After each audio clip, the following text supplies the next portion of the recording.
దీపావళి కానుకగా ఉద్యోగులు పెన్షనర్లకు డీఏ పెంచింది ఏపీ సర్కార్. ఆస్ట్రేలియాలో పర్యటిస్తున్న ఏపీ మంత్రి లోకేష్ సిడ్నీలో సిఐఐ పార్ట్నర్షిప్ సమ్మిట్లో పాల్గొన్నారు. దీపావళి సందర్భంగా ఇచ్చిన హామీలపై కూటమి సర్కార్ను ప్రశ్నిస్తూ ఎక్స్లో పోస్టు పెట్టారు మాజీ సీఎం జగన్.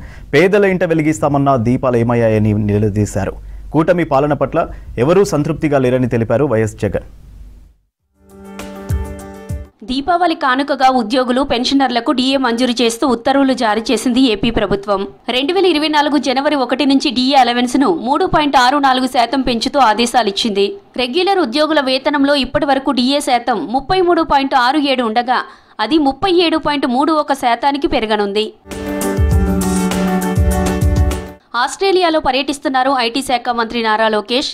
సిడ్నీలో ఆస్ట్రేలియా ఇండియా బిజినెస్ కౌన్సిల్ ప్రతినిధులతో జరిగిన సిఐఐ పార్ట్నర్షిప్ సమ్మిట్ రోడ్ షోలో పాల్గొని ప్రసంగించారు.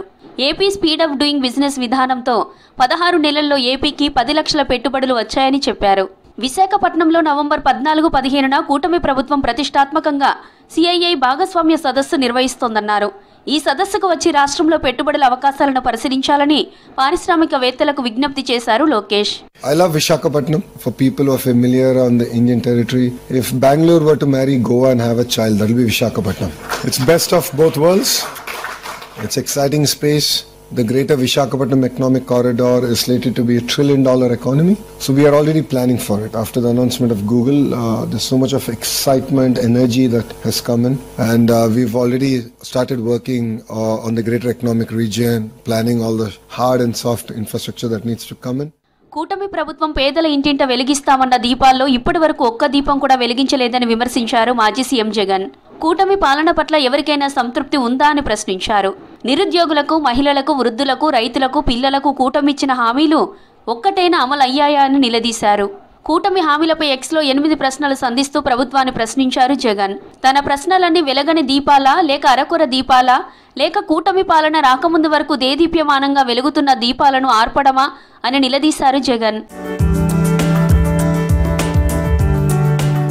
ద్వాదశ జ్యోతిర్లింగ క్షేత్రమైన శ్రీశైలం మల్లన్న ఆలయం కార్తీక పూజలకు ముస్తాబవుతోంది.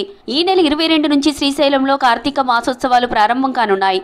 నవంబర్ 21 వరకు ఈ వేడుకలు నిర్వహించనున్నారు. కార్తీక మాసం శివునికి ఎంతో ప్రీతికరం కావడంతో తెలుగు రాష్ట్రాల నుంచి భక్తులు పెద్ద ఎత్తున శ్రీశైలానికి వస్తుంటారు. ఈ క్రమంలోనే దర్శనాలు, ఆర్జిత సేవల్లో రద్దు, పూజా వేళల్లో మార్పులు చేస్తూ ఉత్తర్వులు జారీ చేశారు ఏవో శ్రీనివాసరావు. భక్తులకు ఇబ్బందులు కలగకుండా ఏర్పాట్లు చేస్తున్నామని, రద్దీ అధికంగా ఉండనుండడంతో అలంకార దర్శనం, స్పర్శ దర్శనాలను వేర్వేరు సమయాల్లో ఏర్పాటు చేశామని చెప్పారు.